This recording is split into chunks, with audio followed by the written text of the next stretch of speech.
video, we will be discussing about energy flow in an ecosystem. How does the energy which is fixed by primary producers or autotroph, the solar energy is fixed by primary producers or autotroph is being flowed in an ecosystem, and you will see that we study the food chain, and also we know that sun is the main source of energy, and 50% of incident light is photosynthetically active radiation, which is known as PAR. PAR. Sometimes it is asked what is the full form of PAR or PAR. So it is photosynthetically active radiation, and about 2 to 10% of power is captured by plants, and that too by green plants, and only a small fraction of this is stored as organic compound, which is transferred to consumers. The rest is used up in respiration and other life supporting activities of the plant.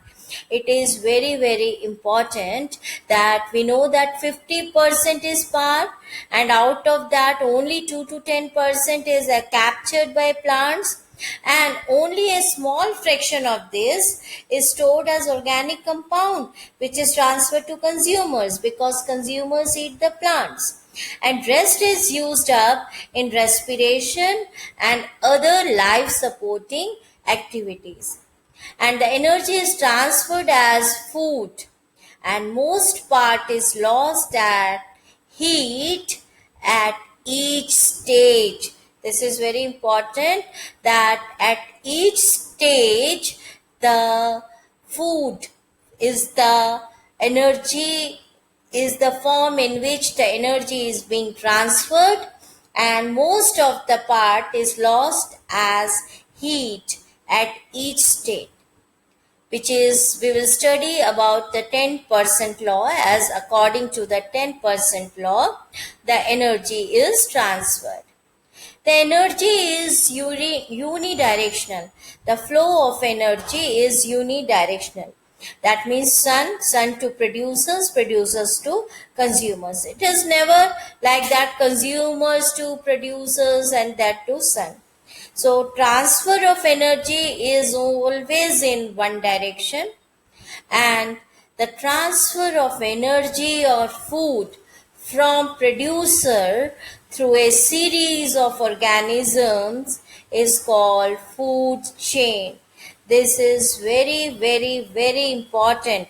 Food chain. That means the food or energy is transferred or flowed in the form of food chain in an ecosystem.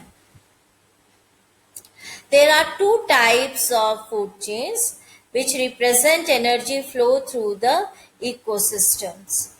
So different steps in the food chain are known as trophic levels. Food chains, two types we will discuss. One is your grazing food chain, another is your detritus food chain that we will be discussed in other slides. And the different steps in food chain are known as trophic levels. Basic terms that we use are producers, herbivores, carnivores, and omnivores. So producers, we all know that producers are green plants which fix the sun's energy or the solar energy. Herbivores are the animals which consumes the green plants or which depend only on plants and plant products for their nutrition. Carnivores, they eat herbivores, and omnivores are they can eat both. They feed both on plants as well as on animals. So these terms are also we will discuss in detail. As I told you, one of the food chain is known as grazing food chain, and primary source of this energy is solar radiation, and first trophic level include all herbivores. GFCs or grazing food chain, they are long-sized food chain. Here you see flower, caterpillar which is a consumer, frog which consumes caterpillar, snake which consumes frog, and then owl which consumes snake. So this is how the energy is flowing from producer to the tertiary consumer. So this is primary consumer, secondary consumer, and tertiary consumers. So these are the grazing food chain, an example of grazing food chain. Another is detritus food chain. In this food chain, the primary source of energy is detritus. Detritus means the dead remains of plants or animals, organic matter. Dead decaying organic matter is known as detritus. So first trophic level include detrivores. This is always important. In previous classes we studied that first trophic level is always a producer, but now we have a concept that the first trophic level may be detrivores which feed on detritus, and detritus food chain are small size food chain. Saprophytes, they are decomposers like fungi and bacteria which feed on detritus.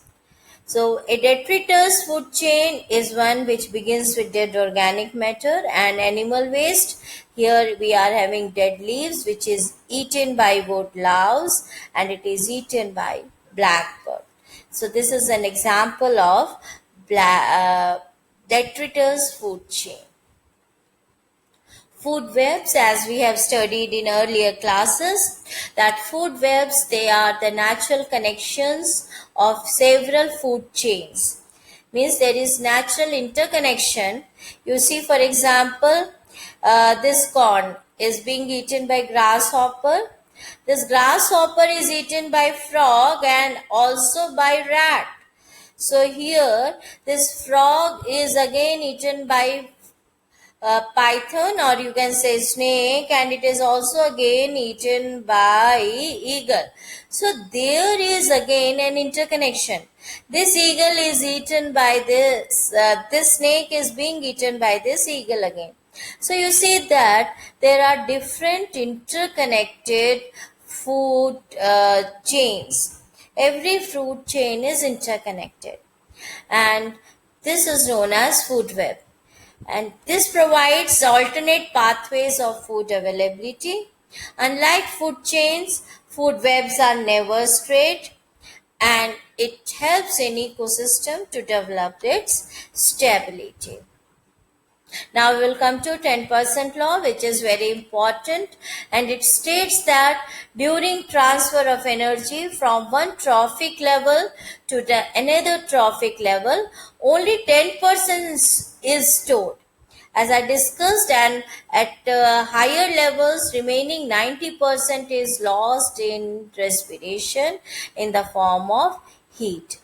For example, if a plant is getting 1000 joules of light energy, only 10 joules of energy is available as food for producer. 1% is available from the sun. And again, 10 joules of energy when it is transferred, only 1 joule of energy is there, and there is a loss of 9 joules of energy to the environment. 1 of joule of energy is transferred over here, then we are having only 0.1 joule of energy to this level, and 0.9 joule is lost in the environment. So here we will see that since the energy is being lost, that is why these food chains are smaller in size. At each trophic level, the energy becomes less. So in order to maintain a stable food chain, we require a small sized food chain so that proper energy is available at all the trophic levels. So in this video we studied about the energy flow and 10% law. In the next video we will be discussing about various pyramids. Thank you.